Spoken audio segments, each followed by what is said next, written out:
कहीं अगर जब ठोकर लगती है, गिरते हैं, तब समझ में आता है। फिर क्या होता है, जब जब निकलोगे समझ में आ जाएगा, आगे ठोकर आई, ठोकर लगी, एक बार गाड़ी उचकी और बार बार याद आ गया, यहाँ स्पीड ब्रेकर है, यहाँ ठोकर है, बार बार स्मरण में आएगा। उसी तरह संभलता वही है जो दुनिया की ठोकरें खाते रहता है। ठोकरें खाने के बाद जब आगे बढ़ता है तो इतनी ऊंचाइयों तक पहुंच जाता है कि फिर नीचे आने का क्रम नहीं रहता। मेरा शिव पकड़ कर लेकर जाता है। थोड़ा सुनना पड़ता। और कहे लोग, हमारे परिवार वाले हमें अपशब्द कहते हैं, कोई परिवार वाला गाली देता है, कोई कुछ कहता है, कोई कुछ कहता है। दुनिया में शिव महापुराण की कथा कहती है, संसार में याद रखना, संसार में आज का मनुष्य आपको सम्मान नहीं देता, संसार में आज का मनुष्य आपके धन को सम्मान देता है। धन बढ़ेगा तो रिश्ते नाते भी आपकी ओर खिंचते चले आएंगे, धन बढ़ेगा तो आपके संबंध भी बढ़ते चले जाएंगे, धन बढ़ेगा तो आपके सब होते चले जाएंगे। जब धन नहीं होता तब कोई पूछने नहीं आता कि बाबू तुम कैसे हो, भैया रोटी खाई कि नहीं खाई, तकलीफ है, कष्ट है, दुख की घड़ी है, कोई नहीं पूछता। इसलिए संसार सागर कहता है, वावारी दुनिया मतलब की दुनिया में किसी का कोई सुख के साथी हजारों हैं, जब दुख पड़ा तब कोई नहीं। वावानी दुनिया मतलब की दुनिया में किसी का कोई। आपको समझना, आपको जानना, चलो चलते रहो, आगे बढ़ते रहो। और जितना बढ़ोगे, चढ़ोगे, जितना चलोगे, कहीं ठोकर लगेगी भी तो संभल जाओगे, क्योंकि अब तुम गिरकर संभलना सीख गए। शिव महापुराण की कथा वही तो कहती है।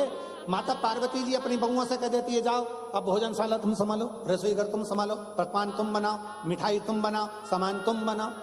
और नहीं तो कई कई बार ऐसी भी स्थिति आती है, एक सास ने अपनी बहू से कहा, बेटा कुछ बनाना आता है? बहू ने कहा, हाँ मम्मी सब आता है।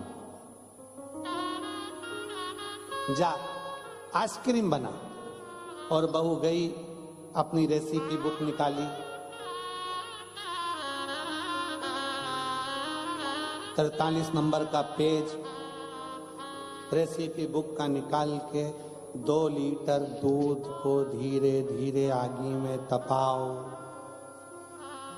फिर उसमें बेकिंग पाउडर डालो, फिर उसमें इलायची पाउडर डालो, फिर उसमें शक्कर।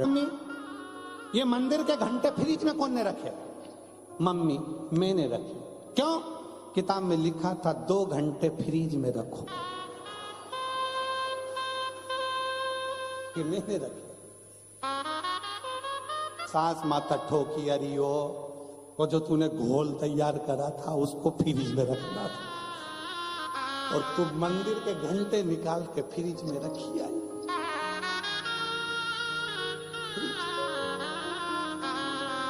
सीखने दो उसको, सीखने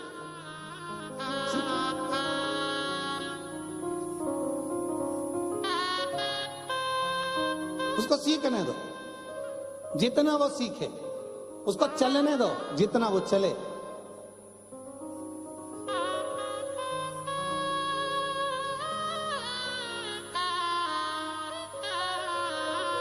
यहां अगर कोई राजस्थान के बैठे होंगे ना, तो वहां पर एक नियम है, जब नई बहू आती है ना तो उससे, यहाँ क्या बोलते हैं हमको तो मालूम नहीं, चिलड़ा बनवाते हैं। चिलड़ा, चीला, चीला मतलब आटे में शक्कर घोल के और उसको तवे के ऊपर डाल के डोसा जैसा उसको बनवाते, मीठा चीला। अब नई बहू बेचारी अब बनाए तो बनाए कैसे, और उसको बनाना आता तो बना देती। माँ को बनाते हुए देखा था, उसने गोल तैयार करा और उसने जो तवा पे डाला, और तवा पे डालने के बाद जो फैलाया, तो फैला तो नहीं, वैसे ढेड़ा बन गया, ऐसा हो गया उसको ढेड़ा। और चीले का नियम है, नमकीन चीला बेसन का, रवे का, चावल का अच्छा बन सकता है, पर मीठा तो एक बार तो वो चिपके। मीठा तुम बना के देखना, एक पहले नंबर का तो चिपक जा, कितना भी घी डाल। अब बहू को लगा ये चिपक गया, इसने बहू ने तुरंत उसको वापस निकाला, चूल्हे के अंदर डाल दिया वापस। सास ने फिर पूछा, बेटा बन गया? हाँ मम्मी बन रहा है, बन रहा है। 2-3 चीले जब तक खराब नहीं हो जाते तब तक वो अच्छा चीला बन ही नहीं पाता। उसी तरह 2-3 बार जब तक मनुष्य ठोकर नहीं खा लेता तब तक वो उन्नति की सीढ़ी पर चढ़ ही नहीं। तो चढ़ना ही तब है जब वो ठोकर खा ले।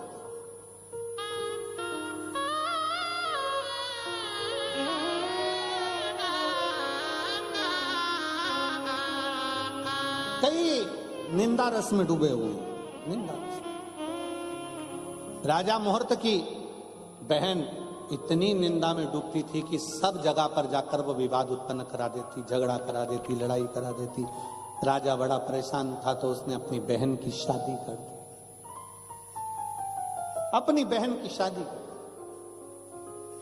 शादी के बाद बहन को मालूम पड़ा, शादी के बाद जब अपने पति के घर गई तो वहां पर शंकर भगवान की इतनी भक्ति होती कि पूरा नगर, पूरा गांव, उसका पूरा राज्य शंकर की भक्ति में डूबा रहता।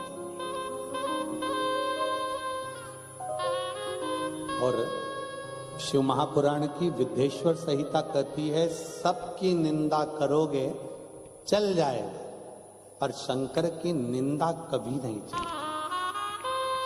शिव निंदा सुनना और शिव निंदा करना।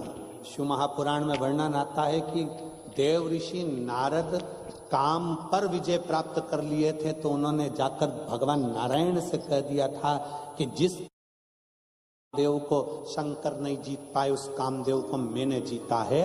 भगवान नारायण की आंख से आंसू बह गए थे, रे नारद तूने मेरे सामने शंकर जी की निंदा कर दी, मतलब अब मुझे भी पशु का शरीर धारण करना पड़ेगा। और वही हुआ।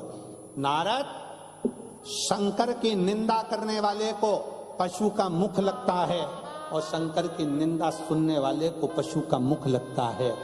भगवान विष्णु कहते हैं, तूने शिव की निंदा करी तो मुझे घोड़े का मुंह लगेगा और मेरा हयग्रीव अवतार होगा। और नारद तूने शंकर की निंदा करी इसलिए। ओम नमः शिवाय, श्री शिवाय नमस्तुभ्यम। दोस्तों स्वागत है आपका शिव शक्ति आस्था चैनल पर। तो दोस्तों आज हम बात करेंगे मंगलवार के उपाय के बारे में, यानी 31 दिसंबर का जो उपाय है उसके बारे में। तो दोस्तों 31 दिसंबर के दिन कौन सा उपाय करना है, कब करना है, कैसे करना है, तो दोस्तों पूज्य गुरु पंडित प्रदीप मिश्रा जी ने बहुत ही सरल भाषा में इस उपाय को बताया है। तो दोस्तों इस कथा को श्रवण कीजिए और इस उपाय को कीजिए। इस उपाय को करके आप अपने जीवन में अपार सफलता प्राप्त कीजिए। अपना और अपने परिवार का जीवन सुखमय जीवन बनाने के लिए इस उपाय को ज़रूर कीजिए। दोस्तों मैं उम्मीद करता हूं दोस्तों कि इस उपाय को करके आप अपना जीवन बहुत ही धन्य और कृतज्ञ बनाएंगे। दोस्तों इस उपाय को करने के लिए सर्वप्रथम आपको इस कथा को श्रवण कर लेना है।